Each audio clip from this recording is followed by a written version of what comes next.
E aí, galera esperta, você quer saber como é que cai quinhentismo no Enem? Nunca viu? Então chega mais que eu vou te ensinar.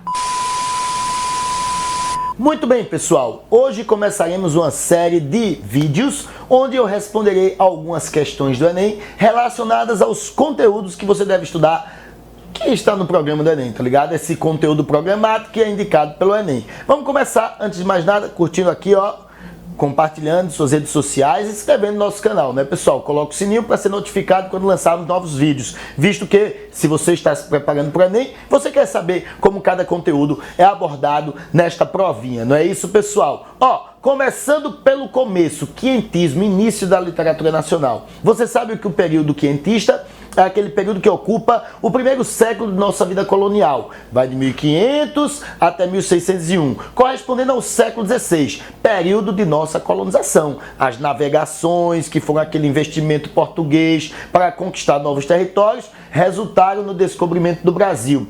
E com o descobrimento do Brasil, ocorreu a produção do primeiro texto a falar especificamente sobre as terras brasileiras, que é a Carta de Pero Vaz de Caminha ao rei Dom Manuel. Esta carta, feita por Pero Vaz de Caminha, tinha o intuito de informar o rei sobre nossas terras, né? Isso, como era o nosso homem, nossas possíveis riquezas, e ele compreende aquilo que chamamos, esse objeto literário, esse primeiro texto, compreende aquilo que chamamos de começo da literatura de informação no Brasil. Por quê?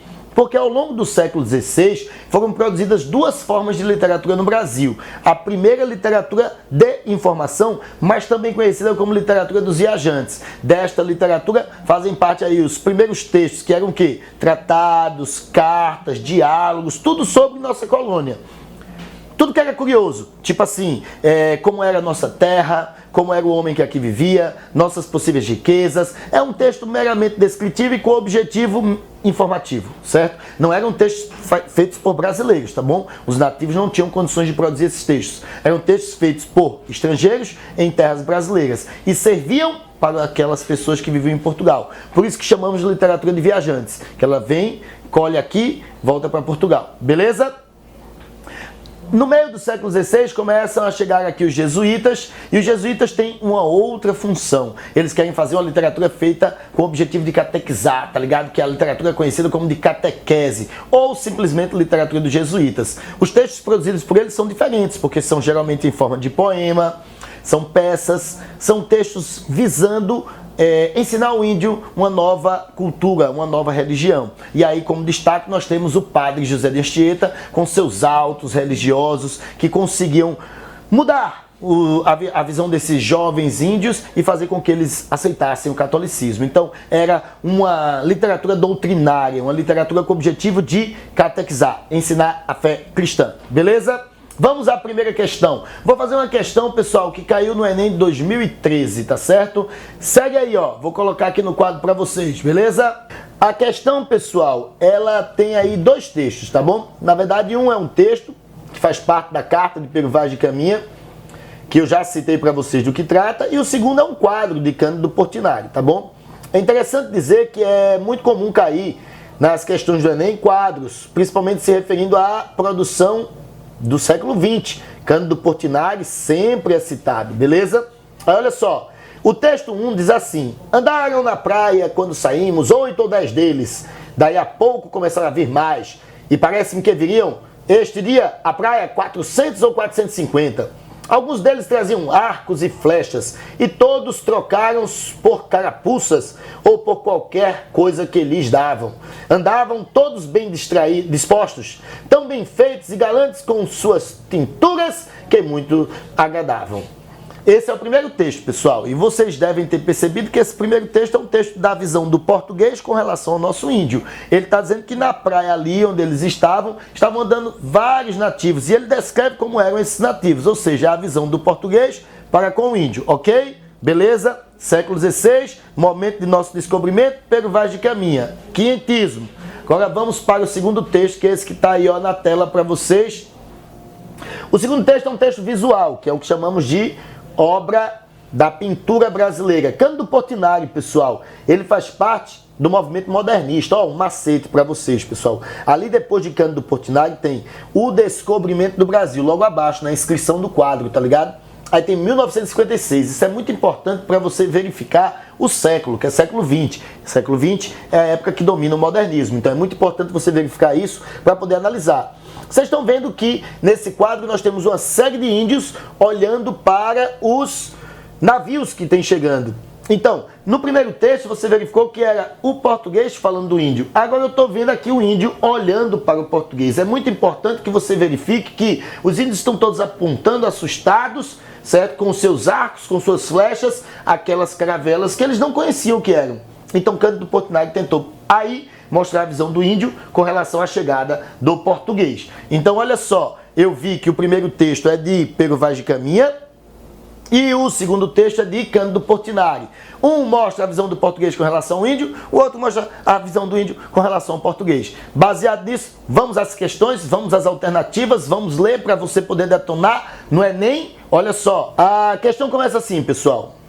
Pertencentes ao patrimônio cultural brasileiro, a Carta de Pero Vaz de Caminha e a obra de Portinari retratam a chegada dos portugueses ao Brasil. Da leitura dos textos, constate-se que, letra A, pessoal, se liga aí, a Carta de Pero Vaz de Caminha representa uma das primeiras manifestações artísticas dos portugueses em terras brasileiras e preocupa-se apenas com a estética literária. Volta aqui, ó, para mim, por favor, vamos lá. Pessoal, a literatura, como nós chamamos, é literatura informativa, ou seja, ela tem o objetivo apenas de informar. Textos informativos são textos não literários, ou seja, sem função estética. Se eu quero informar, eu não quero deixar o texto belo, eu quero que ele seja eficiente na sua informação. Então é um texto mais objetivo, descritivo, que não tem função artística. Então já está errada essa alternativa, beleza? Vamos à letra B. A tela de Portinari retrata indígenas nus com corpos pintados, cuja grande significação é a afirmação da arte acadêmica brasileira e a contestação de uma linguagem moderna. Chega mais, pessoal, olha só. Viu que ele disse acadêmica? Marque isso aí. Veja também, pessoal, que ele está falando em... Vou ter que voltar à alternativa. Peraí, letra B. Contestação da linguagem moderna. Muito bem, olha só. Ele disse que o objetivo do Cândido Portinari era exaltar a arte acadêmica e contestar a arte moderna. Eu comecei aqui a questão dizendo para vocês que ele é um autor do século XX. Século XX domina a arte moderna. Tanto é que você vai perceber que ele tem uma série de influências aí cubistas nessa pintura, né, pessoal? Ou seja, ele não é um autor erudito, não é um autor acadêmico, ele é um autor moderno. Moderno e erudito são coisas opostas. Moderno e acadêmico são coisas opostas, então você já descarta essa alternativa, beleza? Vamos à letra C. A carta, como testemunho histórico-político, mostra o olhar do colonizador sobre a gente da terra. E a pintura destaca em primeiro plano a inquietação dos nativos. Aí sim, né, fera? Olha só, a carta mostra um documento histórico. Por que um documento histórico? Porque representa o descobrimento do Brasil. E mostra o olhar do português, Pero Vaz de Caminha, com relação ao nativo. O estranhamento, a diferença desse olhar português para o nosso nativo, beleza? Já a obra de Cândido Portinari mostra a inquietação, ou seja, o medo que estava tendo aqueles indígenas com relação à chegada de povos estranhos, de navios, coisas que eles ainda não tinham visto. Então, na verdade, ele tentou mostrar em primeiro plano a inquietação dos nativos pela chegada dos portugueses, visto que era o desconhecido que estava ocorrendo. Marque letra C, e é assim que cai quinhentismo no Enem. Mesmo assim, eu vou comentar as letras D e E, beleza? A gente já sabe qual é a letra, letra C, mas eu vou comentar para vocês.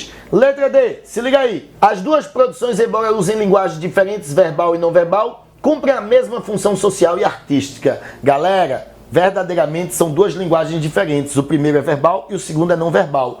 Mas eles não têm as mesmas funções, pessoal. O primeiro tem função de informar, não é arte. A segunda obra tem função artística, então a função não é a mesma, beleza? Errada a letra D. Letra E. A pintura e a carta de Caminha são manifestações de grupos étnicos diferentes, produzidas em um mesmo momento histórico retratando a colonização. Epa, como eu falei para vocês, a carta foi produzida por um português chamado Pero Vaz de Caminha no século XVI. E a obra de Portinari foi produzida no século XX, portanto em épocas muito distintas, e aí está dizendo que foi na mesma época, portanto está errada. Questãozinha sobre quinhentismo, você vai acertar no Enem. Espero que vocês tenham entendido, né, pessoal? Revisamos aí quinhentismo, fiz aí ó, uma dei um tapa sobre o que era o modernismo para vocês, citei quais eram os principais autores, citei quais eram as principais produções e colocamos em prática esse conhecimento numa questão do Enem. A partir de hoje, nós iremos fazer toda semana uma questãozinha do Enem, fazendo um comentário de como cai no Enem esses conhecimentos sobre quentismo, barroco, arcadismo, romantismo, toda a literatura nacional, beleza? Espero que vocês tenham gostado. Se gostou, ó, chega aqui, curte nosso vídeo, compartilha em suas redes sociais, divulga o professor e se inscreve no nosso canal. Falou!